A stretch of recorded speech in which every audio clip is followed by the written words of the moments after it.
In today's episode, we're going to be keeping it simple. I have a new sock cast on. I have a finished object, which is a large granny square blanket that I can't wait to share with you guys. And at the end of the episode, we're going to do an unboxing from a recent purchase I just made from TOLT Yarn and Wool. So grab something cozy to drink and let's get started.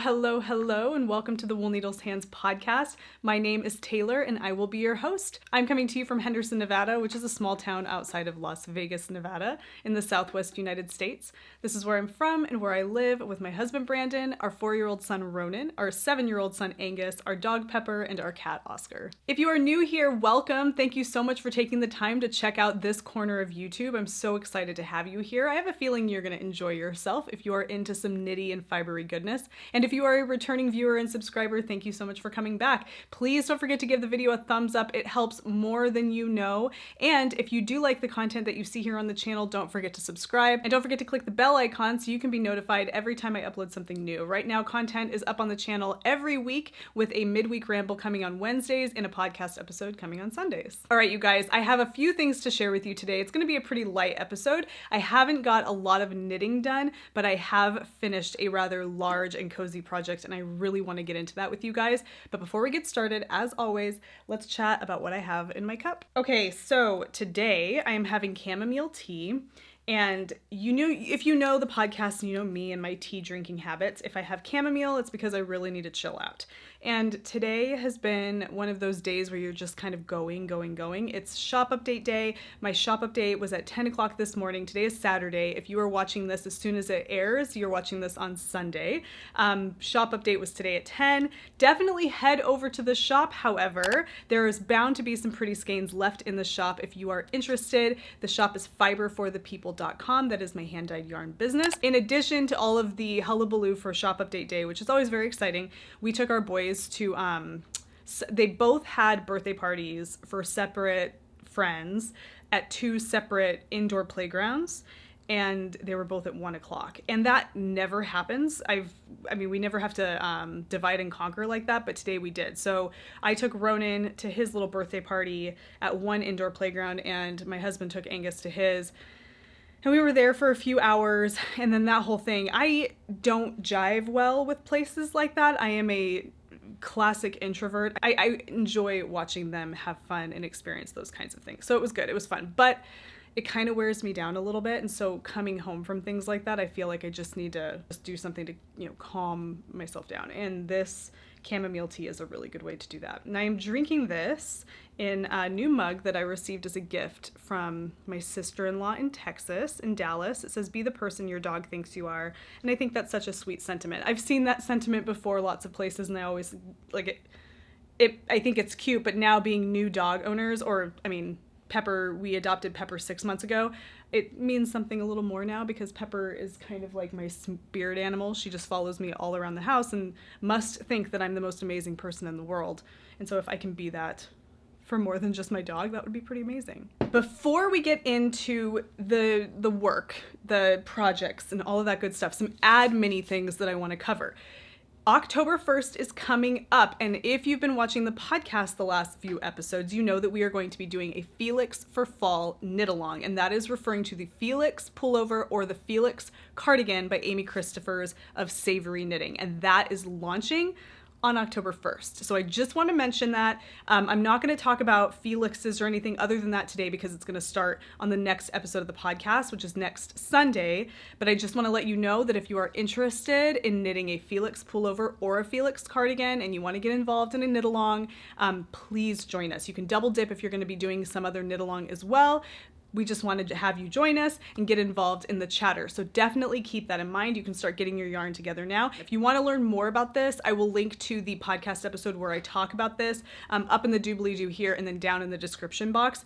And then you can also get involved in the Ravelry group for the podcast, and all the information is there as well. And then I would love it if you would participate on Instagram as well using the hashtag #FelixForFallKAL and share all of your knits there. It's a real one-stop shop for me in terms of finding the work that you're doing and being able to share it on my platform as well. So keep that in mind, but that is coming up October 1st. Okay, no more delay. Let's get right into it. I have a candle burning today because it's, you know, darker in here right now and it smells really good. I haven't burned a candle in ages. Okay, I want to start with a sock cast on.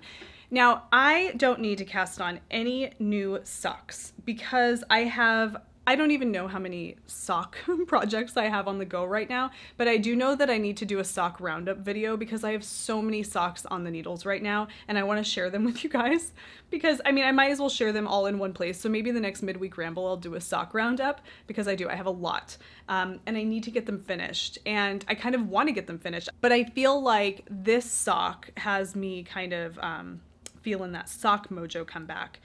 And it's also, I think, making me feel that way because I am using a yarn that I haven't used in a long time, and it's glitter yarn or stellina yarn. So when I first started Fiber for the People back in 2017, I had a gold stellina 2-ply sock base, and I loved it, and I stopped carrying it. This is like a whole nother video that I could talk to you about the culture of, not the culture, that's the wrong word, but kind of the momentum of yarn, the popularity of certain types of yarn over other types of yarn. And, you know, there's like non-superwash yarns, natural yarns are very like on trend right now. They always are on trend, but I feel like there was a point where those kind of stellina yarns and the more novelty type yarns that you probably really would only use for socks or accessories, things like that, they started to kind of fall out of favor because I think that they had some kind of stigma attached to them because they weren't rustic or they weren't like, you know, from some kind of breed specific animal. I don't know. I mean, maybe you understand where I'm going with this. I'm not sure. So it just wasn't in demand as much. And so I stopped carrying it for a while. Actually, I still don't currently carry it. However, I did try a new glitter base. It's different. It's 4-ply, so it doesn't have the 2-ply twist, but I wanted to try it in my shop for this recent update. I didn't have a lot. I just had a little bit, but I wanted to see what the response was. And the response was really good because it sold out really fast. But I snagged a skein before putting it in the shop because I wanted to knit a pair of socks with it. I'm in this place where I feel like I'm getting back to my roots and what caused me to fall in love with this everything about what I do here on the channel, knitting, yarn dyeing, all of this. I'm kind of in this place right now where I'm just getting back to that. And honestly, gold stellina yarn for socks was one of those things.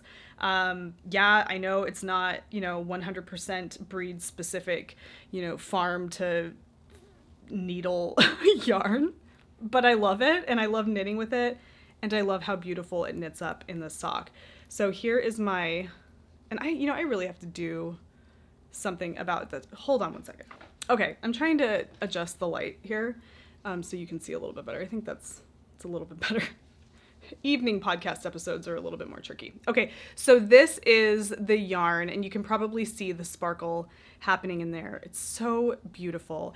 This is a new colorway that I have been playing around with over the last week for the shop update, today actually, and it's called Custard Punch, and it's a really beautiful kind of purpley, I feel like the sock shows it better than the cake does, but it's just a really pretty purpley kind of toasty colorway. It's beautiful. I will pop a picture of it up so you can see it in proper lighting.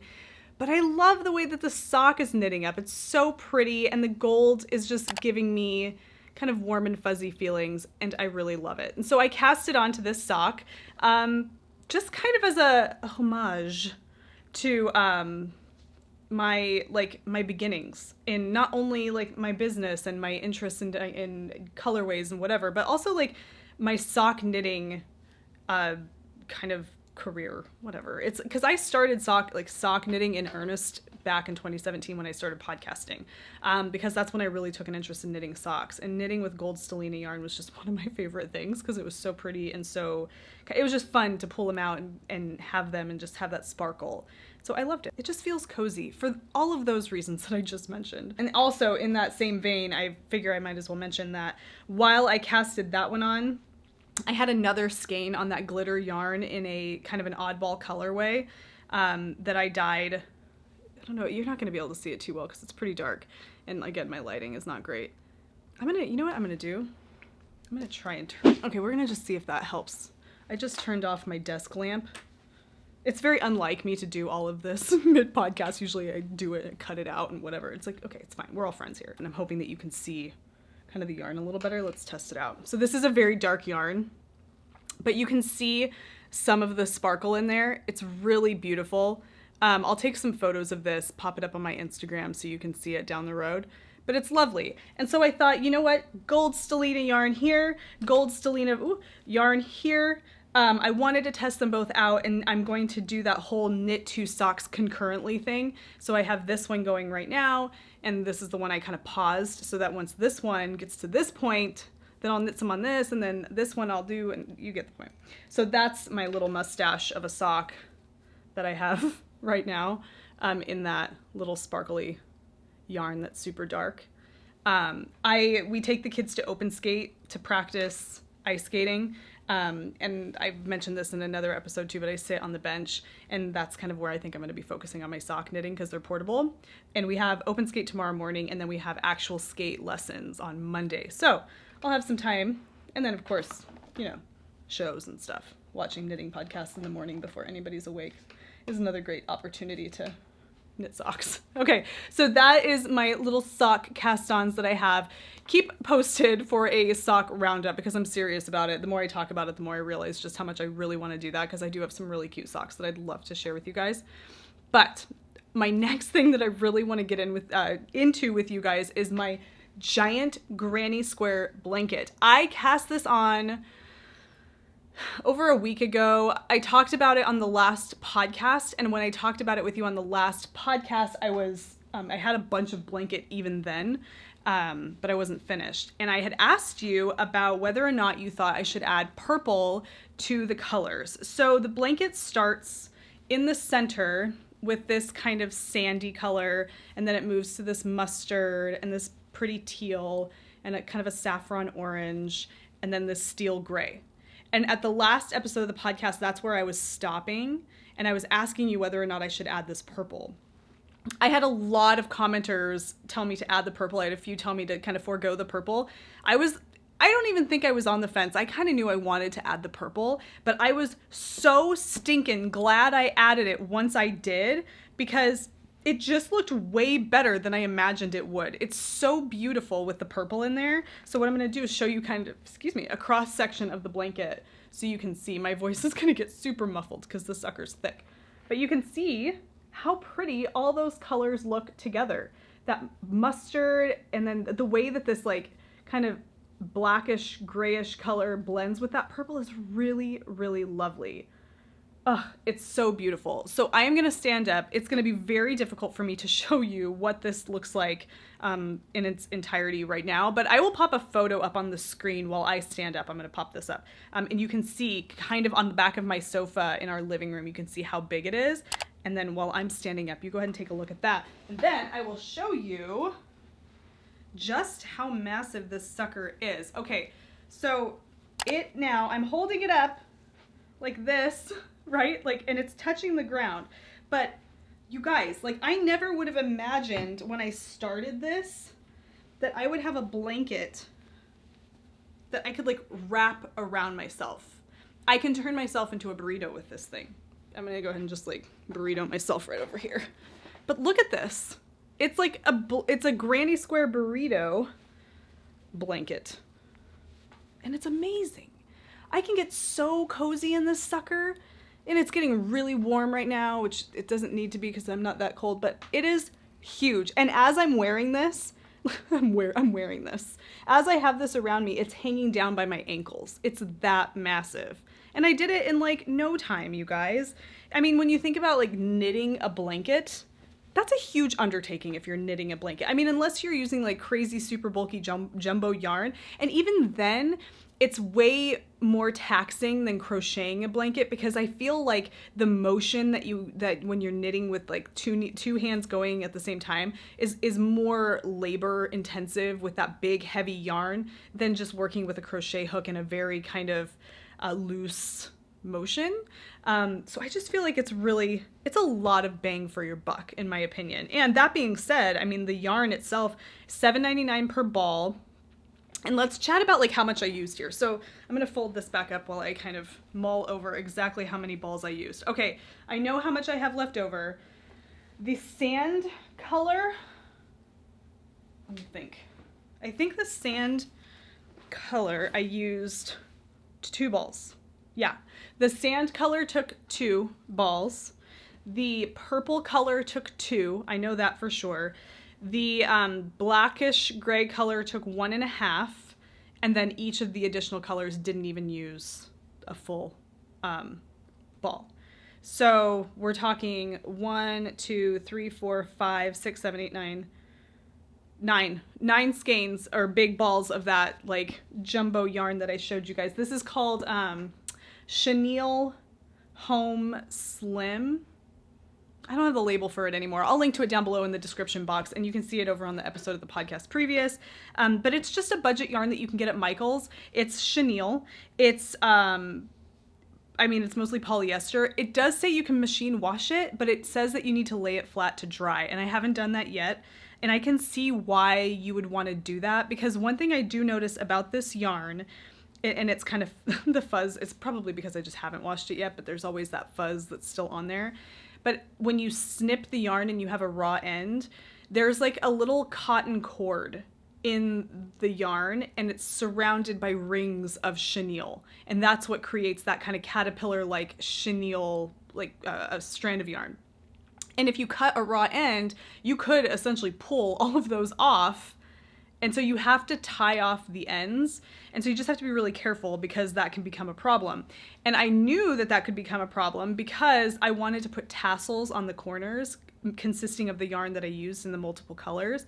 But I couldn't do that because in order to do that, you're going to have raw ends, and you could knot the ends, like tie little knots at the ends. And I actually did that with one tassel. I knotted the ends of all the strands of yarn, and then I took my fingers and kind of agitated them to see what would happen.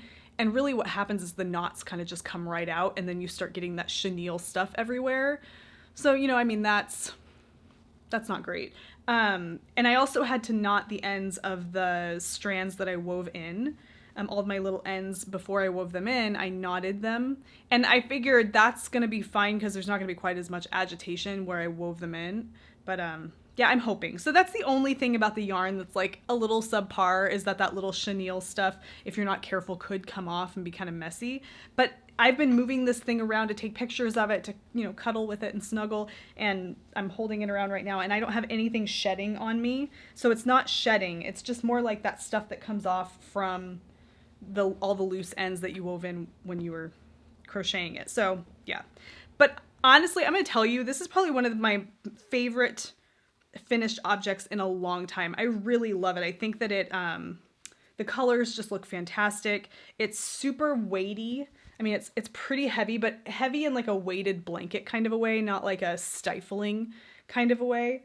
And it's also a really great statement piece for the back of our sofa. I'm kind of folding this like a taco right now, so that's not working. But no, I really love it. I'm going to go ahead and fold it and get it out of the way. It is massive. Oh my gosh, it's like an operation to get it to, fold it. So let's pop this sucker back here. I mean, look at this thing. I want to catch it on fire. It's enormous.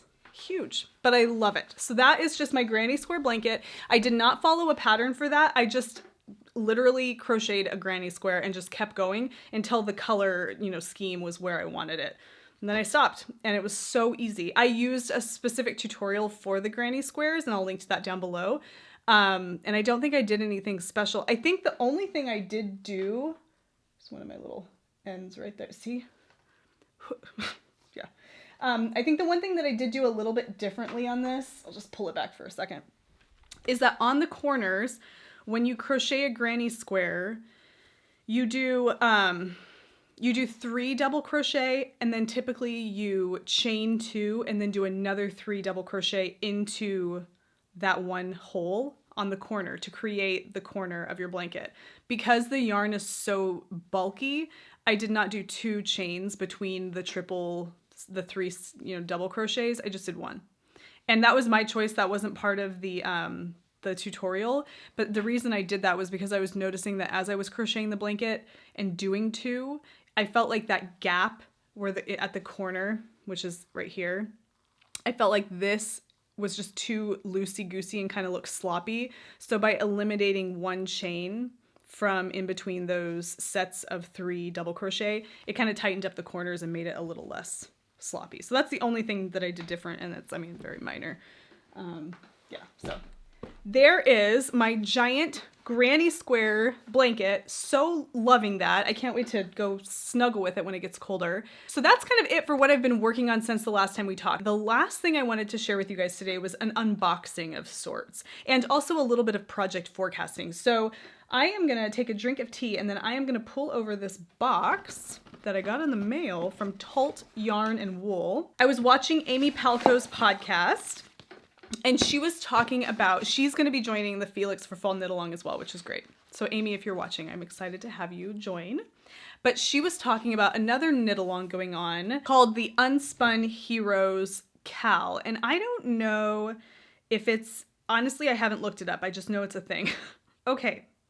So this is a knit along that is focusing on using unspun yarn. Now, unspun yarn is yarn like this.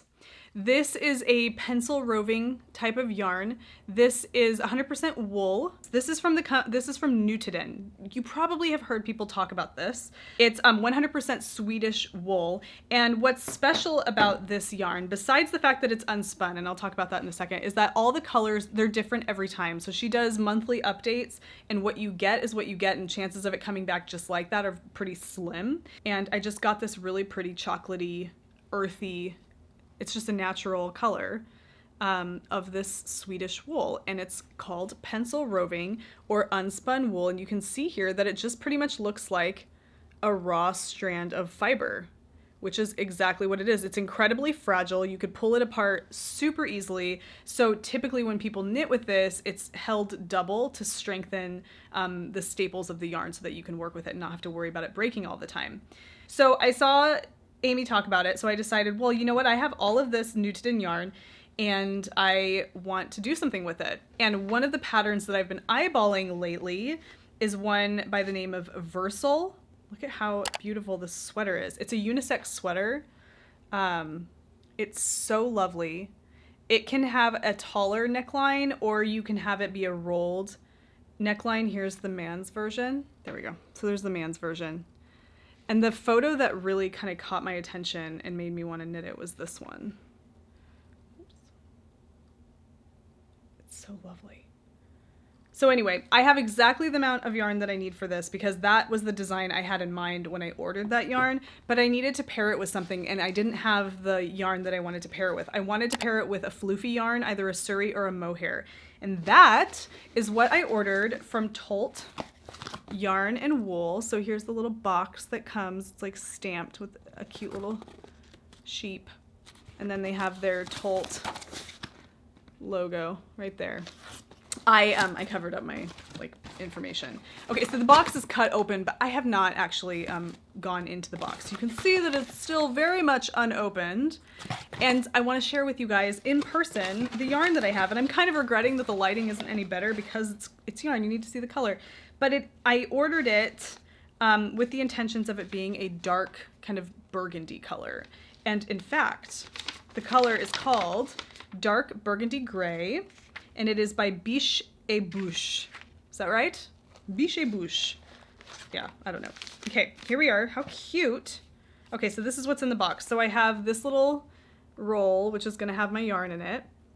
And then it came with a little sample of Let Lope. How cute is that? A little bobbin of Let Lope yarn to sample. That's really cute. Okay, let's go ahead and open this little guy.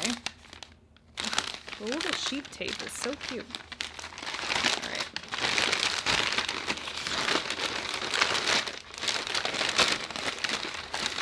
Oh, it's so soft. All right, I'm gonna set that down there with my box. Oh yes, you guys, how sweet.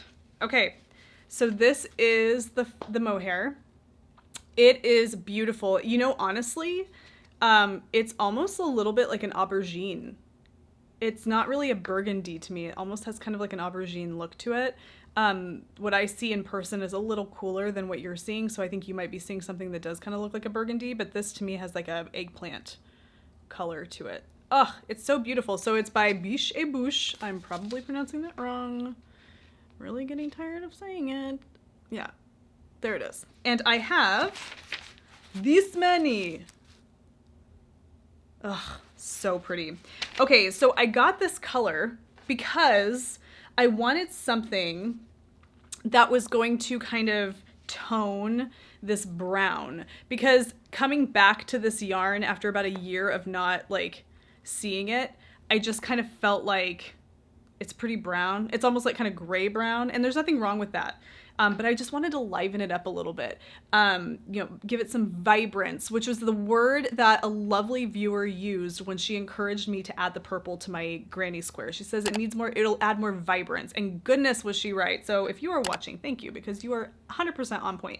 And that's kind of what I'm doing with this, is I'm thinking that by adding this pretty kind of purpley mohair to this brown Nutiden unspun yarn, it's going to give it a little bit of a vibrance. It's of course going to be pretty dark, but it's going to be really rich and luxurious.